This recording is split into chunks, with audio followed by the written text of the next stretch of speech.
Introducing first John O'Sullivan, who will be speaking on behalf of classical conservatism. Please join me on stage, John. Thank you. Now, John will be speaking on behalf of what our organizers have called classical conservatism, by which they likely meant fusionism, or the idea that social traditionalists and libertarians can get behind a big tent coalition. John really needs no introduction. He's been an esteemed fixture of the intellectual conservative movement since the 1970s. He has been a parliamentary sketch writer in Westminster. He has been editor of National Review. He wrote speeches for Prime Minister Thatcher. He was an editor at National Review, and he's now president of the Danube Institute in Budapest. Now, Professor Hannes Gisserorsson, please join me on stage. Thank you.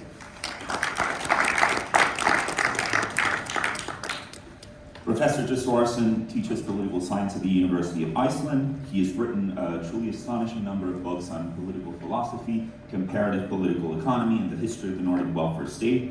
I guess I'll just cite maybe two of his most recent works. In 2020, he published with New Direction 24 Conservative and Liberal Thinkers, which you're probably even able to grab a copy at the entrance. And then I'm going to ask Federico Taviarejo to join me on stage. Federico, thank you for coming. Federico will be speaking on behalf of a uniquely European school of thought, which is Christian democracy.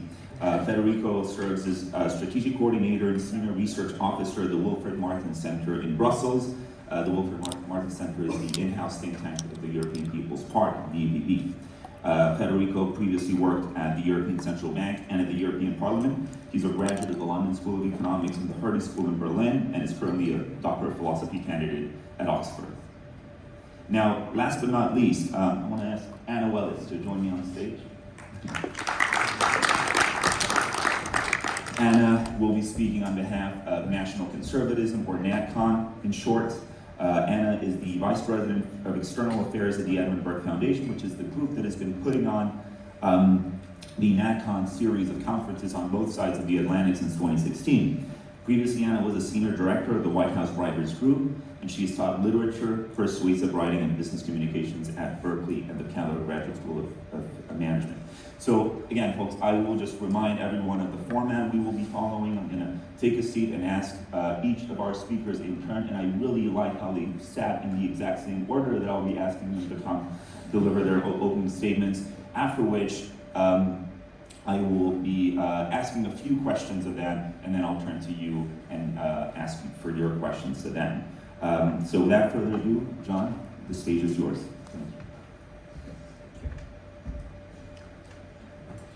Thank you very much, Jorge. I'm calling the conservatives I'm defending, by the way, unhyphenated conservatism rather than classical conservatism, but we'll see, they probably match up well. Now, at a 1930s cocktail party in London, the famous conductor, Sir Thomas Beecham, was talking to a pleasant middle-aged lady whom he vaguely recognized, but whose name he just couldn't recall. He listened hard for clues as to who she was, but she gave nothing away, and eventually he fell back on an old gambit. "What's your husband doing these days?" he asked. "Oh," she replied pleasantly, "he's still king." Now, like Sir Thomas, we need to be reintroduced to ideas which we dimly recall, but whose power and authority we have forgotten. And one of those ideas is conservatism itself. What is it, and why is it in such dire straits? I'll begin in America. When the so-called new conservatism of William Buckley and Russell Kirk in the 1950s emerged, it came in for a great deal of wandering criticism. Was this mixture of anti-communism, moral traditionalism, and libertarian economics worthy of the name conservative? In particular, they provoked an essay on conservatism as an ideology in the American Political Science Review by Professor Samuel Huntington, more famous recently as the prophet of the Clash of Civilizations. He looked at three eruptions of conservative thought in European history, for instance, Burke's response to the French Revolution. And against those, he examined three different theories of conservatism. He argued that conservatism was not a narrowly specific ideology, justifying, for example, aristocratic resistance to the French Revolution. After all, Burke had defended not only feudal French institutions, but also commercial English and Indian princely ones with the same conservative arguments. Nor was it an autonomous system of ideas of universal validity, such as order, balance, and moderation, which any intelligent person might embrace, because it didn't appear in history all the time, or even randomly, but only at times of great political upheaval. Conservatism, he concluded, was that system of ideas that employed to defend established institutions when they came under fundamental attack. As he himself put it, when the foundations of society are threatened, the conservative ideology reminds men of the necessity of some institutions and the desirability of the existing ones. The impulse to conservatism comes from the social challenge before the theorist, not the intellectual tradition behind him.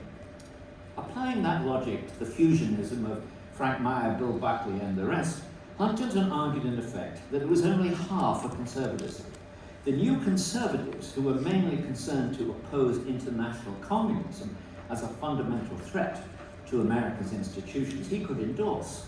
The international communist threat was real, and so was the conservatism opposing it. Domestically, however, he doubted that America, under its 50s liberal dispensation, he thought it was in such a state of prosperous contentment that there was no real social challenge to existing institutions, and therefore the conservatives were left flailing at ideological windmills, not at real enemies. But this political peace, he thought, wouldn't last long. America's liberal institutions would soon come under radical attack, and then liberals would emerge to defend them with conservative arguments. That was a remarkably prescient forecast. A decade later, the 60s radicals issued a comprehensive denunciation of the reigning American liberalism and its central institutions, particularly the university, as oppressive. Many liberals immediately capitulated and embraced the radical critique as their own. But a minority of university liberals rejected it forcefully, developed a politics built around defending liberalism against the radical challenge, and neoconservatism was born. The neoconservatives were very quickly subsumed into a wider conservatism that included libertarians, moral traditionalists, cultural conservatives, and nationalists. Paradoxically then, one early and important result of the 60s revolution was to push the United States into developing and adopting the varied and sophisticated conservatism that won the 1980 election and the Cold War. With socialist economics discredited by the Soviet collapse in 1989, the social democratic left embraced the market economy, made itself respectable, and occupied territory that used to belong to the right. From that moment on, with nothing solid to fight against, no real threat, conservatives had nothing particular to say. In response, many conservatives on the centre-right ceased gradually to become conservative at all. I would suggest that's true of the German Christian Democrats and a lot of the parties in the EPP. After all, that's why you exist in large part. But just as the French Revolution was preceded by a long period in which the ancient regime was subjected to philosophical criticism, but not to serious political attack. In that way, left progressive critiques of Western democracy spread throughout cultural and other institutions until quite suddenly, yesterday in fact, they are now being enforced comprehensively in business, technology, the media, the courts, and everywhere except directly elected and accountable institutions. So the next great challenge to which conservatives must respond is the gradual undermining of majoritarian democracy based on the consent of the government and the shift of power and decision-making from institutions that are accountable to the people and those accountable to no one but themselves. We see this challenge across the First World in three developments: the shift of power from legislatures to bureaucratic agency and the courts, brought about by overgovernment. The shift of power from nation states to supranational bodies under political and legal globalism, and the development of anti-democratic ideas that, lagging behind these events, have advanced late in the day to justify the relatively recent political practices and to defend the new loci of power. So, in that ascending order, first, almost all Western countries are today governed by a regulatory state which daily manufactures what are in effect new laws, determining such matters as the amount of lead in car emissions, the proper ethnic and gender composition of a workforce, and the level of rents in New York City. We have become so used to the regulatory state that although we still notice its illiberal features, we no longer think of it as being offensive to democratic principles. But it is. So conservatives should constantly underline the weak democratic credentials of delegated legislation, point out how arbitrary and oppressive it can be, and where possible offer alternatives. For example, protecting the environment by a greater use of civil law on property rights. Though regulation will not be halted by such opposition, it might be kept within democratic bounds and so reduced and restrained. Don't suppose, however, that judicial review is a remedy to regulatory government. If judges gradually acquire the power not only to overturn existing laws, but also to make new laws under the guise of constitutional review, they will inevitably abuse that power in time, and obviously are already doing so. Introducing same-sex marriage by legal legerdemain is just one example. Second, the shift of power inherent in the weakening of democratic national sovereignty. Supranational organizations like the EU are hostile to national sovereignty in principle, the UN also. They bind member states to accept majority decisions on matters that are unknowable in advance. They accept opt-outs from collective decisions only on a temporary basis. They are hostile to rules like the unanimity principle, and they mount obstacles to states that want to exit from them. In effect, they make the nation state into their agent on such matters as they see fit. Joining them inevitably becomes a loss of sovereignty. If democracy is intimately bound up with the nation state, as it plainly is, then organizations whose decisions must be ratified by national parliaments in a general, not purely theoretical sense, can lay claim to democratic accountability at one remove. The same claim cannot be made by bodies whose decisions are binding upon the parliaments of member states, so that at present, under a democratic facade, Europe is becoming a multilingual, multicultural empire ruled by remote and unsympathetic bureaucracy and bureaucratic elites, not unlike India under the British Raj. Now, the two challenges to democracy I've discussed so far are anti-democratic in effect rather than in intent. But an ideology justifying them on grounds of principle has come limping along behind. Indeed, at the very moment when some observers were declaring that Western democracy no longer faced a plausible ideological competitor in world politics, an intellectual challenge has emerged that quite self-consciously attacks democracy's central ideas, while also claiming them. It calls itself post-democracy.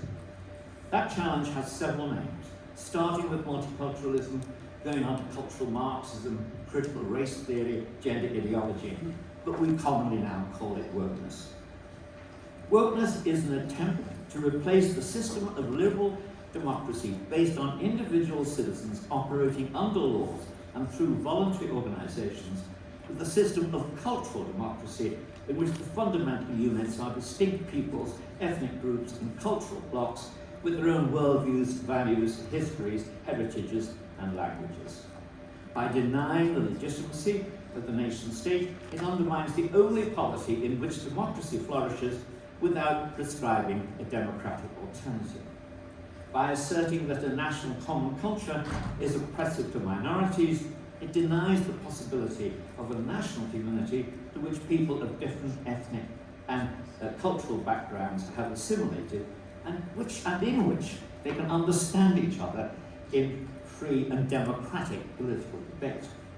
And by declaring majority rule inadequate or obsolete, they justify transferring power and policy making to elite minorities, such as judges, bureaucrats, international lawyers and state bodies. And we are seeing today that if you give non-democratic institutions the power to restrain democracy, they will eventually use it to correct democracy. It is in the nature of unaccountable power to be abused.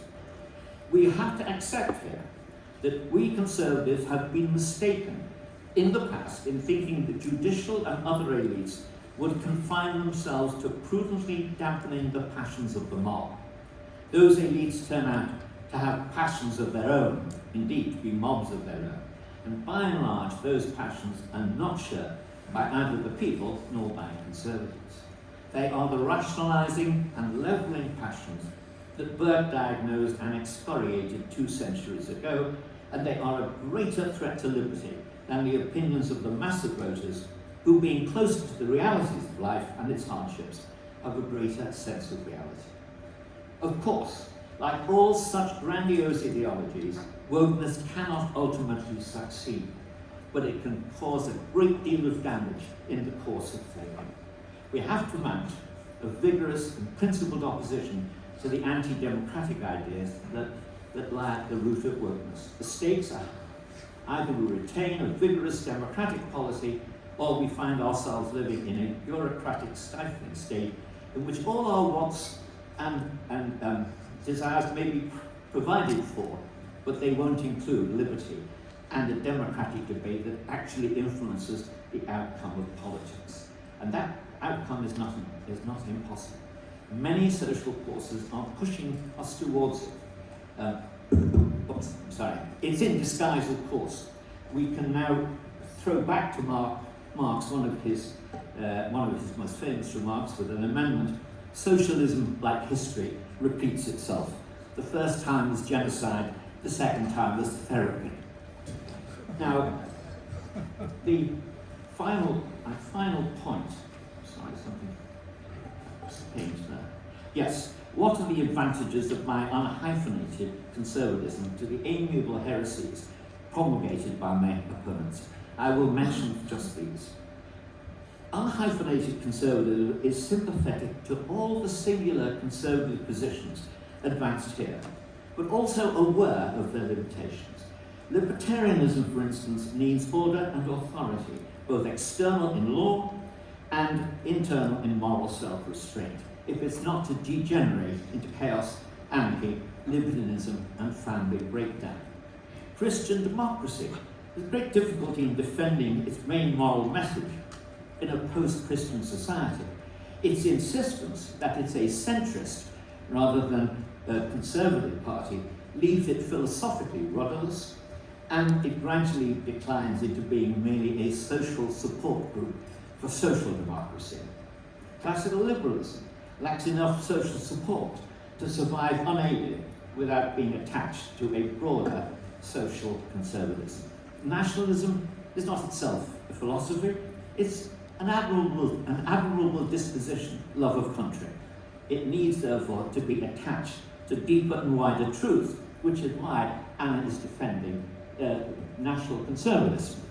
Conservatism provides all of these partial truths with a balanced and unifying justification that can win support for the entire coalition. It is the most realistic of the positions here. Second, unhyphenated conservatism provides answers to social crises in a way that the other ideas do not. As I argue, that is its main drive. Between crises, I'm afraid it sometimes goes into a light hibernation, and that's the main problem for it. But it's the main opportunity for the rest of the people on the platform. They can fill the gap with their ideas. And conservatism, finally, is able to manage the logical divisions between the various conservative factions, because it sympathises with all of them, but recognises that all of them have limitations. And in that, it mirrors the conservative electorate, which happily ignores such divisions at election time and most other times, because it recognises a fundamental sympathy uniting the right, even when they disagree about this or that. And that, ladies and gentlemen, is the case for unhyphenated conservatism.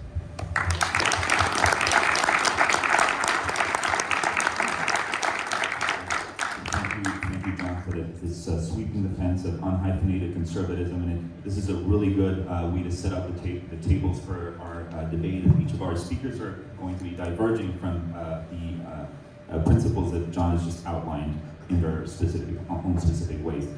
Professor Hennis, please join with your opening statement.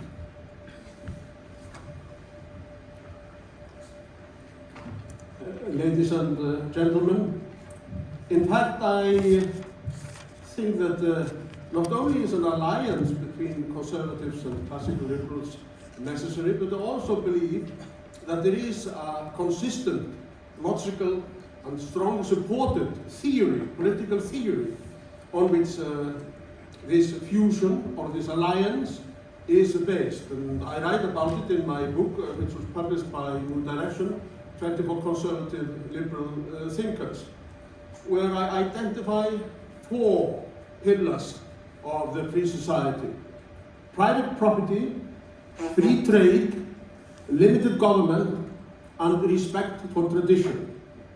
And I identify 24 thinkers. I would actually add more now, having studied it further, including St. Thomas Aquinas, who was in many ways a liberal, offering classical liberal, offering a cogent defense based on Aristotle of private property. And Aquinas, of course, also told us to stay not only out of the boardroom, but also out of the bedroom. Because he said in the Summa Theologica, man is a sinner, and the law should only pursue those sins of his which are harmful to other people. And leave alone, not condone, but leave alone those sins that are not harmful to other people. And I think this is a much more sensible approach than that of John Stuart Mill in the 19th century. And other conservative liberal thinkers would include David Hume and Adam Smith and Edmund Burke, an admirable thinker, a classical liberal, thinking in economic affairs just the same as Adam Smith and David Hume, with whom he corresponded. And then we have Alexander Tocqueville, who provided what John O'Sullivan found wanting in classical liberalism, which is really the social context, the flourishing of civil society that has to stand between the individual and the state. And Ludwig von Mises, who refuted socialism conclusively, and Michael Oakeshott, Bernard de Jouvenel, and others. But I must confess that the greatest thinker, in my opinion, in the conservative liberal tradition is Friedrich von Hayek. Hayek posed a fundamental question, which is, how is it that we, knowing so little, each of us, can achieve so much together, build up Western civilization with its variety, diversity, entrepreneurship, creativity, freedom? Why is this possible? His answer is that in a free society, under the rule of law, we are able to avail ourselves of knowledge that we do not possess ourselves. And this knowledge is of 2 kinds. One is the knowledge that is transmitted from one generation to another, the wisdom of our ancestors. It's knowledge transmitted in time, between generations. The other one is the knowledge transmitted in space, through this price mechanism and competitive pressures on us. So it is the use of knowledge which enables us to extend our powers and to build up this impressive civilization that we support and we defend. Now, that would really also become an interesting question, what we should then say about the new trends today, nationalism and populism. Hayek would actually have been quite critical of both of them. I wouldn't be. I think we have to distinguish between good and bad nationalism. Good nationalism is the collective will to share a state and some history and even language with somebody else based on our heritage. It is a collective reaffirmation of our identity, good nationalism. It is the good nationalism that, for example, made the Baltic countries become independent, claim sovereignty. The Estonians, they're not Russians, they didn't want to be Russians. The Finns didn't want to be Russians either. The Icelanders in 1918 became a sovereign state because they were not Danes. They were friendly to the Danes. We learned a lot from the Danes. We were lucky to have them as our colonial masters. But we were not Danes. We were Icelanders. We spoke Icelandic, we shared the history of 1100 years, and we wanted to affirm this and to protect our collective identity. And the same applies to the Poles, to the Hungarians, and many others. So there is nothing wrong with that nationalism, but it has to be the nationalism that Ernest Renan, the very well-known French historian, called daily plebiscite. It has to be nationalism by choice. It should only be our home, not a prison nor a fortress, the nation. Bad nationalism, however, is the aggressive militant nationalism or imperialism that seeks to subdue other nations and humiliate them. And we see actually the conflict between the good and the bad nationalism today close to us, because we have now Russian imperialism, the bad nationalism, fighting and attacking Ukrainian nationalism, the good nationalism, because the Ukrainian nationalism is really the reaffirmation of the will of the Ukrainian nation to be a nation and to maintain a sovereign state. I also think that we have to make a distinction between positive and negative populism. My political heroes, Ronald Reagan and Margaret Thatcher, they were populists in a good sense of the word. They were building up constituencies, voters for their own ideas and ideals. They were looking for ways in which the private interest of the voters could coincide with the public interest. A very good example of this is how Mrs. Thatcher sold the council houses in the United Kingdom. She turned the tenants, who didn't care much about the houses, into house owners who felt the responsibility. And the same, of course, with the share-owning democracy that she promoted. She wanted to turn everybody into an owner, a responsible owner, somebody who would have a stake in society and its survival. So I think that kind of populism is perfectly compatible with the conservative liberalism that I have been speaking about. But there is also the negative populism, and that's quite different, because that is when demagogues, they single out a part of the population, either inside the country or somewhere else, and make them into an enemy. The Jews and the National Socialists and the rich, according to the left-wingers. And I would criticize and reject completely that kind of populism. I'm perfectly willing to discuss further in the question and answers period conservative liberalism, but I would only end with saying this. John O'Sullivan correctly pointed out that conservative sentiments are strengthened when our established institutions are being threatened. And now, not only established institutions are being threatened, but the whole of Western civilization. And we must never forget that freedom is a fragile flower, and it needs to be fought for. Thank you.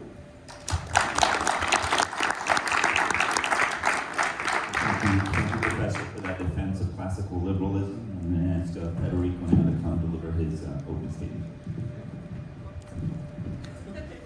Speaking on behalf of Christian democracy. Yeah, which was the most heavily attacked on the movement so far.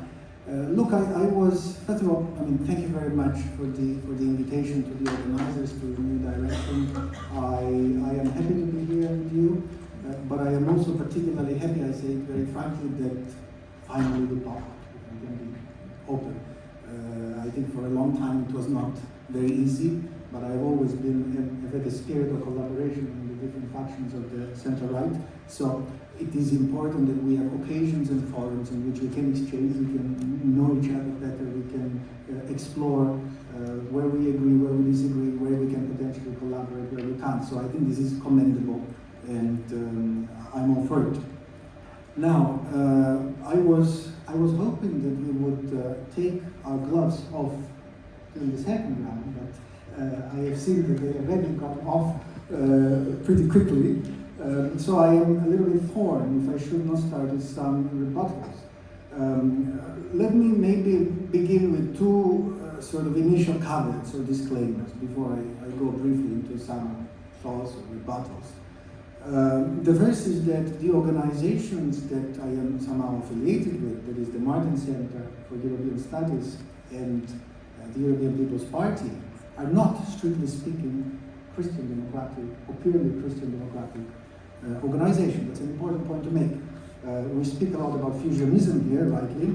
Well, let's not forget that the EPP has started in the 1990s an experiment which I would define of incomplete and maybe partly aborted fusionism, meaning that it has consciously decided to transform itself from what it was at its foundation, which is essentially an international of Christian democratic parties, into a pan-European party of the center-right, in which the three main ideologies that we are discussing here, conservatism, Christian democracy, and classical liberalism, not quite national conservatism, which wasn't around anyway then, or certainly wasn't that prominent, could find a common home and maybe develop with time a fusionist doctrinal synthesis. That's the first caveat that I would like to make. We can discuss to what extent that was successful. I think it was a very interesting experiment as long as the EPP group in the European Parliament lasted, so until 2008 and 2009. Then for a number of reasons that experiment collapsed. We can discuss why. I think there are good, it's an interesting discussion to have, but that's beyond the topic now. My second caveat is that I will try to represent orthodox, standard Christian democracy, but probably I myself, I am a rather unorthodox Christian democrat for the reasons I was saying, because the EPP is a very broad church, and it's a partly fusionist party. I am one of the Italian translators of Hayek. I have done a lot of work on Hayekian federalism, the application of Hayekian concepts to the problems of European integration. So I could label myself a classical liberal. I am writing a dissertation on the Holy Roman Empire as a conservative symbol of order. So I can very comfortably claim to be a conservative. And my main policy work is about how to articulate a robust notion of subsidiarity in Europe that can give shape to a Christian democratic and conservative idea of Europe that is alternative to the centralism of the left. So again, I can call myself a Christian democrat. So I am a living embodiment in a way of the fusionism that we are seeking here, or that we are discussing here. Now, very briefly on the rebuttals. John, to be frank, your hyphenated conservatism strikes me as singularly unconservative in many regards. I'll just raise a few points for the debate, and then I quickly have to go into Christian democracy. It seems to me that, first of all, a certain anti-majoritarianism was part and parcel of the Christian democratic conservative beliefs throughout the 19th and most of the 20th centuries. It is us who constructed most of the checks and balances and the independent institutions that you are now so heavily and partly rightly, I think, criticizing. It was Margaret Thatcher, who said that referendums are devices of dictators and demagogues, and therefore show that she was clearly in this tradition of conservatism that tries checks and balances, even when occasionally, temporarily, they favored the opposite camp. So that's my first point. It is a very conservative idea. It was us who built the system very largely. There is a wonderful book by Marco Duranti, which I recommend you to read. It's a serious historical work published by Oxford University Press, which recounts the conservative origin of the European Convention on Human Rights. The conservative human rights revolution, of all things, was written largely and framed by conservatives because, for example, British conservatives were worried that a Labour victory in the UK might undermine property rights and therefore wanted to lock in the protection of these property rights at the supranational level. French conservatives were worried that the very heavy secularist trends in France might undermine the independence of Catholic schools.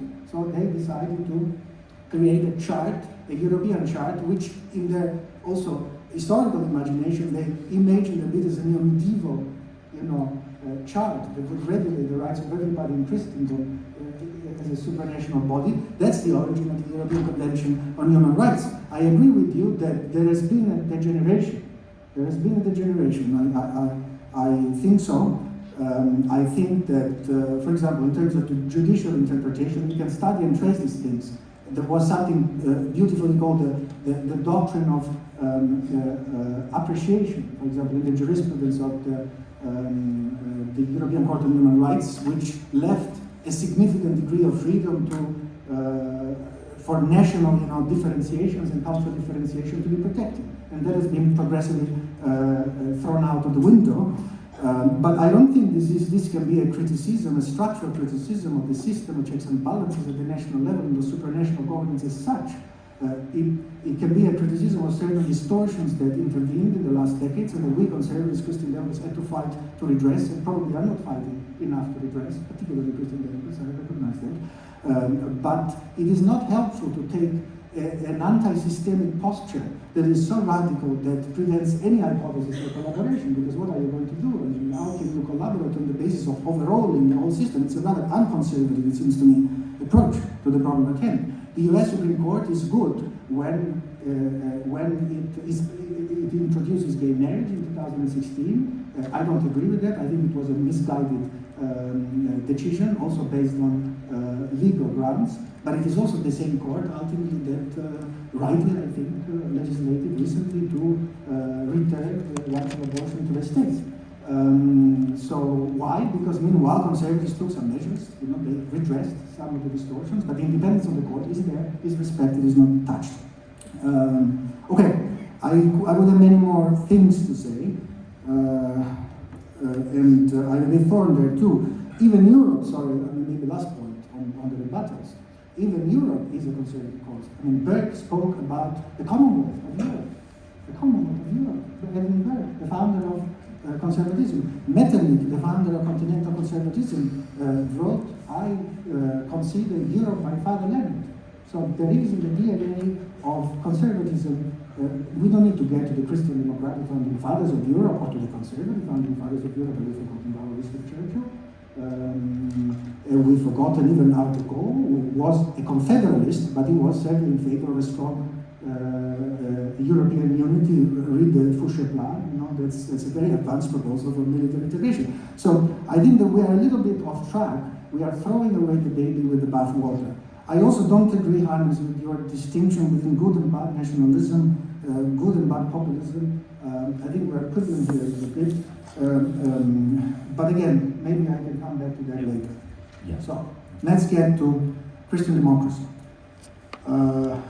Now, first of all, what are we talking about? It's clear that to pin down Christian democracy is more difficult than to pin down probably liberalism and conservatism.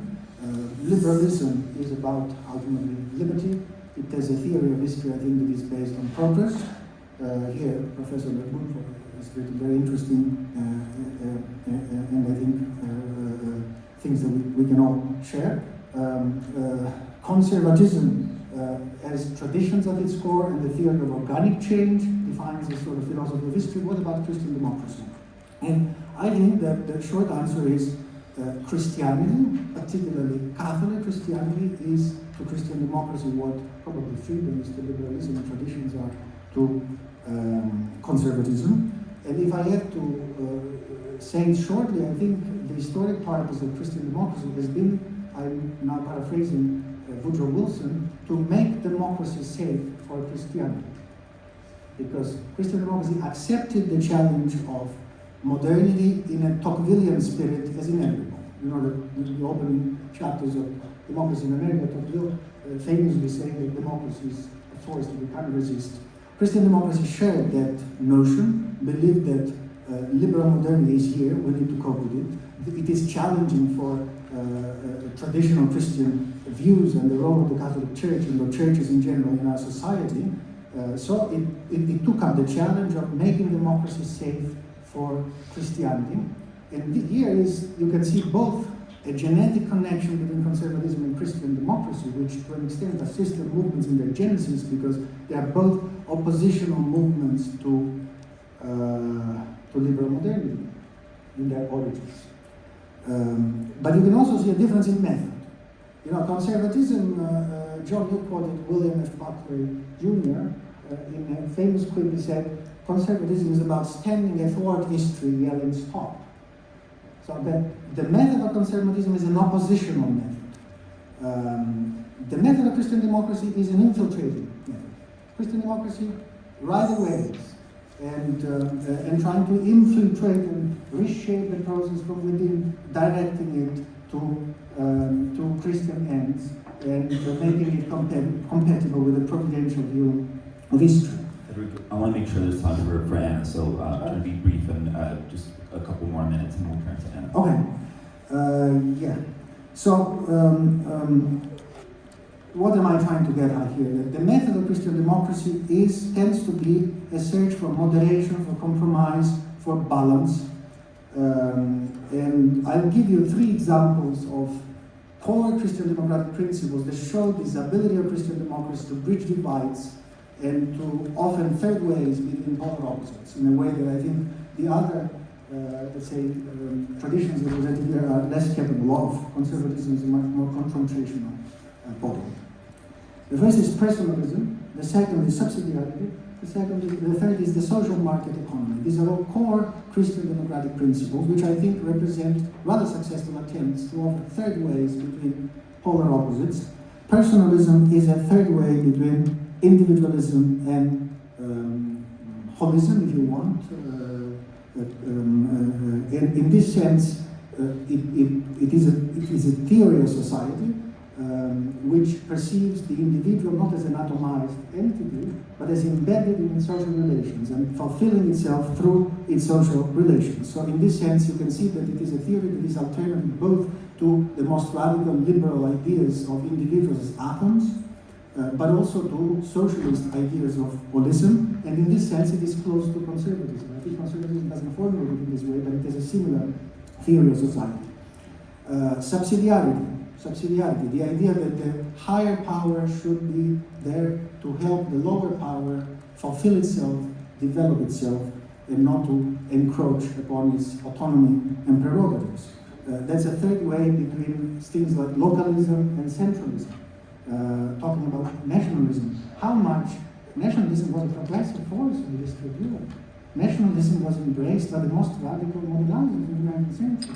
It dislocated heavily all local ecosystems. It dislocated heavily the international system in Europe. So what is conservative about nationalism? And subsidiarity is also the foundation of, I think, the Christian democratic view of an integrated Europe. And we can talk more about that later. Last point, the social market economy. The social market economy is an attempt to combine the embrace of free market economics. We were discussing with Hannes before, Wilhelm Röpke, Ludwig Ehrer. These were all free market economies. They were red Mises, they were red Hayek, they were French at them. But also to add some correctives in the direction of a basic safety net for those who cannot participate in the competitive process, and a strong state that would enforce competition. So again, this ability of Christian democracy to represent a third way. Last point can I make? Last one. Yeah, and this is my conclusion really. I think that this is probably the key contribution the Christian democracy can still make, because we live in very polarized and tribalized society. I think Christian democracy with its method, which looks for compromise while advancing conservative values in constructive ways, and if concrete Christian democracy, the EPP, has been able to do that concretely, we can discuss. I have my own criticisms on that, but I think this is the main virtue of Christian democracy, and also it is interesting for our purposes because this activity makes it very fusionist in spirit. And I stop here and we can discuss more. Thank you, Anna. And national conservative. And I would appreciate any and all gestures from the organizers if we can go beyond the allotted time. I'll try to be quick since we're about 10 minutes behind.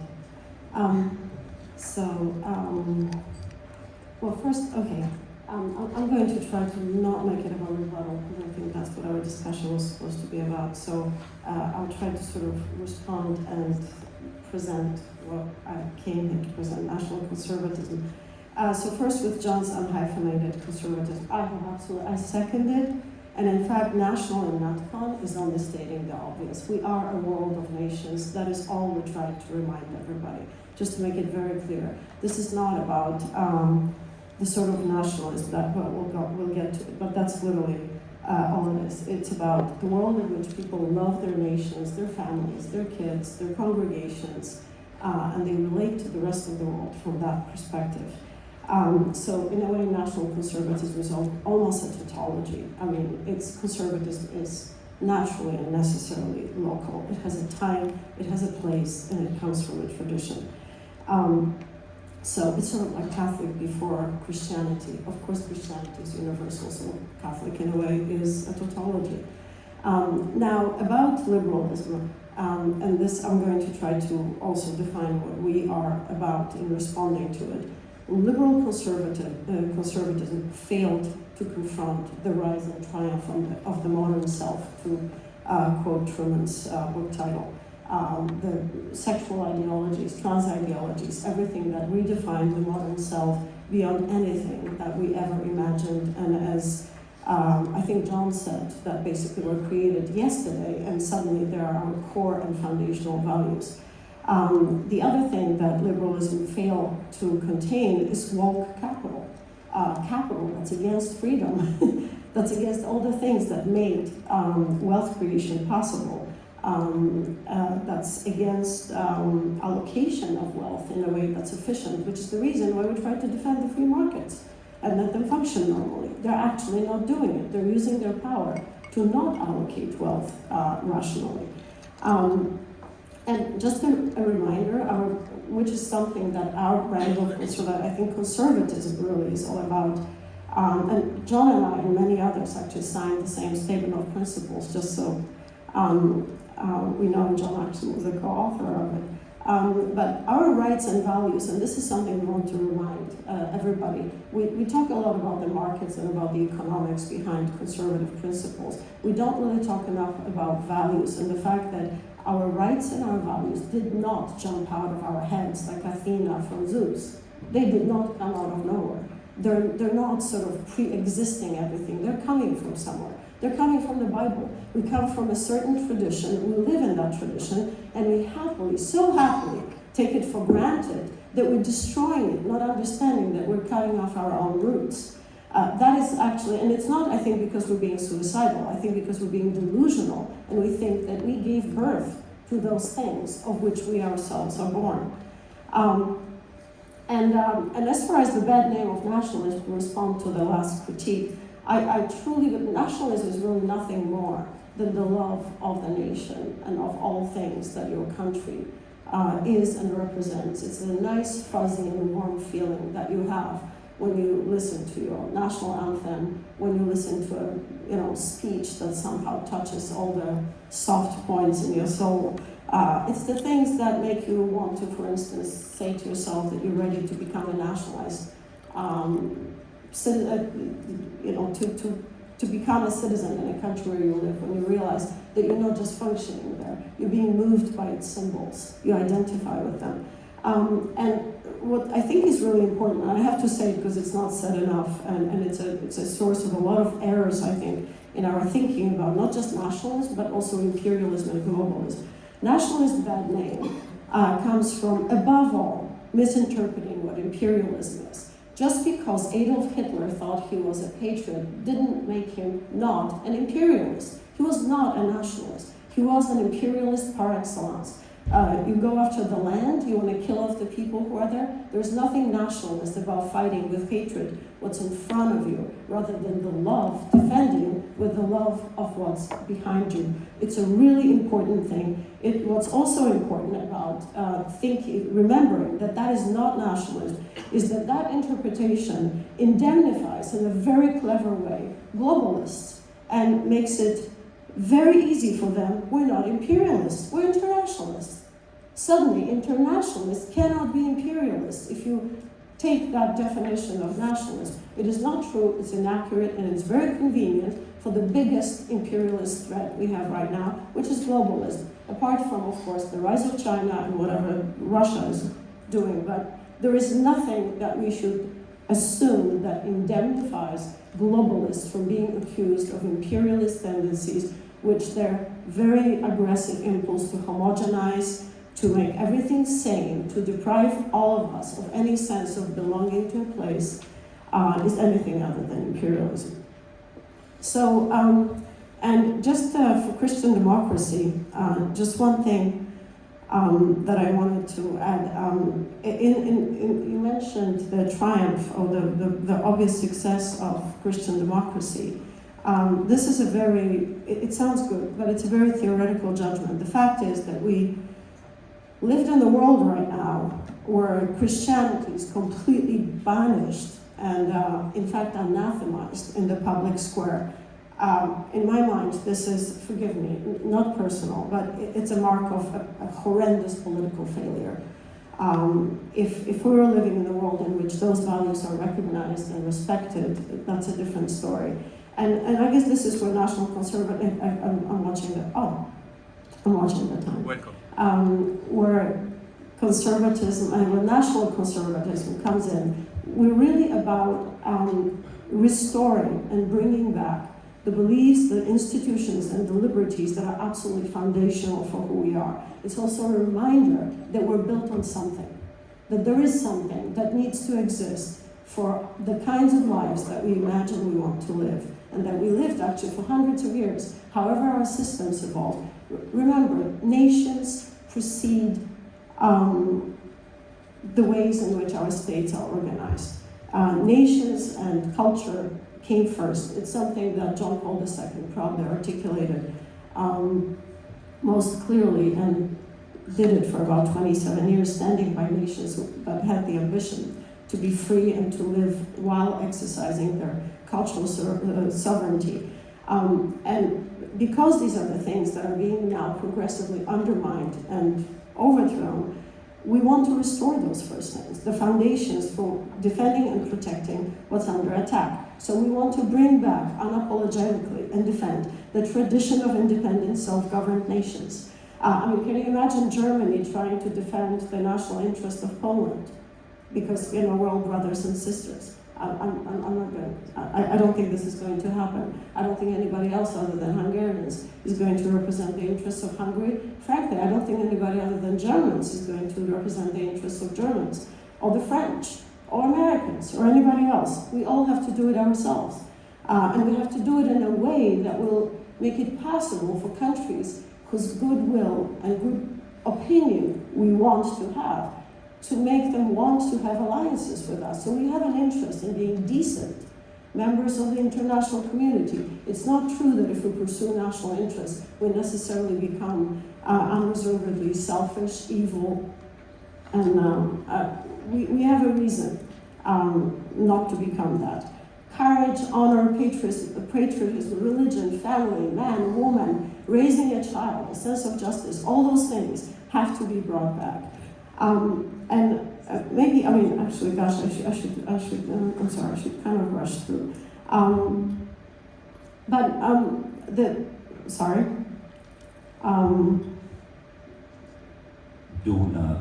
Yeah, time perhaps for questions, so if you conclude. Yeah, I'm just going to rush through. Just in terms of principles, and I'm not going to develop it because I'm going to eat up all the time that we were generously given. What we stand for, and again, I actually feel very comfortable without hyphenating as long as we understand that conservatism is local, is national first. There is a child born in a family, family is in a community, community is in a nation, and the nation is in the human family. But we stand for national independence, self-government, not giving power to transnational institutions. We absolutely reject imperialism and globalism for the same reason. We believe, for the reasons for which John very well articulated, we do not want any divestment of power to supranational, unelected officials. It is not in the interest of anybody except for those officials who enjoy their power. We believe in a national government that's, as the preamble of the American Constitution says, exists to establish a more perfect union, provide for the common defense, justice among them, secure general welfare. So that just means a strong and limited state, constitutional restraint, division of power, representative legislature that will not be second-guessed by the judiciary and will not be second-guessed by administrative state. We believe in God and public religion in public life, again, because these are the sources of our values, not because we want to terrorize anybody or convert them. We do believe in freedom in your home, to believe as you wish, except we do want the freedom to express those values publicly. We believe in the rule of law. We absolutely believe in the free enterprise, but let's not forget that economy based on private property and free enterprise is the only way we came up with so far to create wealth. At the same time, we don't want the private enterprise to work against the nation. We don't want our secrets to be given or sold to the Chinese. There were people who sold secrets to the Soviet Union, and they were called Rosenbergs. They were tried and they were executed, and it was called treason at some point. We had that clarity. We lost that clarity. And we do not want, and that's again, Burke was mentioned. Oddly enough, Adam Smith wasn't. I can't believe that I'm the one who's mentioning him. But I assure you, if you read them, they have no problem with the pursuit of national interest. They have no problem with coming to terms with East India Company when it started acting like a sovereign and not like a merchant, much the way our big tech and transnational companies are now acting. Just a few concluding thoughts. Yeah, I'm finishing. Maybe just, I already mentioned family and children. I will mention public research and the fact that our educational institutions cannot 24/7 for federal state money work to destroy the nations in which they're being funded, take money from hostile powers in order to pay for their social engineering schemes, because that is in fact how that works. The last thing is immigration requires assimilation. I'm an immigrant, I have 2 passports, so I actually know what I'm saying. I live by what I'm saying here. And the last matter is race, because any form of emphasis of the nation immediately meets, for the reasons I mentioned earlier, with criticism of racism. Nation is the biggest tent there is. Anybody, all men are created equal. Anybody who will say otherwise, anybody who will claim that our features, our color, our hair, anything is our essence, that should absolutely be illegal, whether it's the government or private institutions that are pursuing those policies. This was rushed, but I hope it made sense. Thank you. I want to acknowledge the organizers who have graciously allowed us to go beyond the allotted time. I have one question that can be answered by either John, Hannes, or Anna. A common theme across your presentations has been fusionism, the idea that the liberals, classical liberals and conservatives can come together and form a coalition to defeat or No. I'm just saying it was part of it. It's obviously not. I mean, what the national conservative position has been rather to advocate for defusionism in Jorm's terms, right? To sort of decouple the social traditionalists from the economic liberals. Jorm has only says that fusionism is the process by which liberals have usurped the conservative label. What makes you think, John, that fusionism can still work 30 years after it was first tried in American politics? Is that working? Yes. First of all, I wouldn't necessarily describe it as fusionism. I would say that there is such a thing as a coalition of political parties who recognize that although they have their differences, nonetheless, none of the constituent parties is the enemy of the others. In a way that undoubtedly the progressives are the enemies of everyone in the coalition, and this is a political reality. It's also a social reality. My own view is that if you look, and I mentioned this in a line, but if you look at conservative electorates, they don't have any difficulty in feeling that they are on one side of the political divide, particularly in two-party systems, rather than the other. Of course, they recognize that their own side is sometimes wrong, or rash, or whatever, but they don't stop supporting it. And insist in a proportional representation electoral systems, parties are far more likely to divide into one of the parties in the two-party system might be 3 or 4 parties in a PR system. But that then means that the parties present their policies to the electorate in a way that enables them to, in a sense, speak in purest ideological terms, which they then abandon in the post-electoral struggle. So I like the two-party system because it encourages the coalitions, large coalitions, and they encourage a stable political order in the electorate. That is really, and I think that the people here are quite wise in recognizing the necessity of balance, compromise, change, and of course, even in the two-party system, there will be events. Brexit is possibly one, but they occur, I'd say, once every 2 generations, in which a political issue is so divisive in one of the coalitions that some members of it break off and the coalitions reform. These things are not set in stone. They are responses of large portions of the electorate, as well as factions in the party, to political events. And that's one reason why, for example, and I'm afraid this is the issue on which we will really come to blows, I would say to my gentlemanly opponent and the Christian Democrats, I think modern conservatives have to take a stand on behalf of majoritarianism. It may be that it has to be a deliberative stand.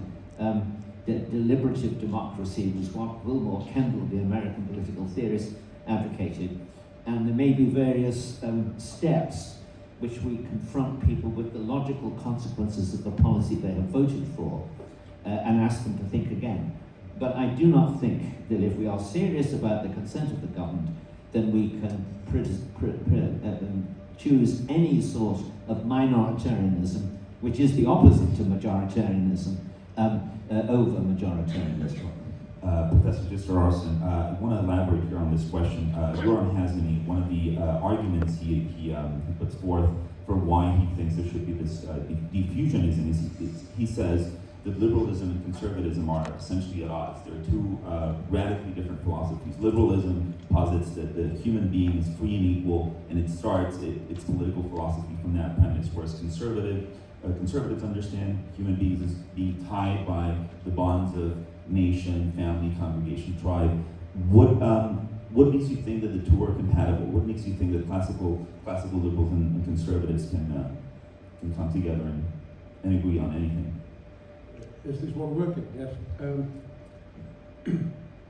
I think actually that this philosopher is barking at the wrong tree, because he is attacking a straw man. The conservative liberal tradition that I was trying to outline here puts special emphasis on the ties, attachments, and commitments that we have. It is not only about us choosing or consuming or producing in the economy. Conservative liberalism is about not only what you can have in your pocket, but also what kind of a person you are or aspire to be. Or in other words, we mustn't be like the economists who know the price of everything and the value of nothing. It is all about values. However, there is a difference between fully fledged conservatism and classical liberalism, I think, even if they can get together, and even if there is a branch of liberalism which is conservative, like I tried to describe. And I could identify two differences. One of them is that the pure conservatives, they don't believe in progress. They resist change. They don't welcome the entrepreneurship and creativity and disruption that Joseph Schumpeter called actually creative destruction. And whereas we welcome it, we think it is an adventure. We think we are climbing up a mountain and we are seeing a greater vista, and we don't just want to stay in one place. Civilization is movement for movement's sake, as Hayek said. This is one difference.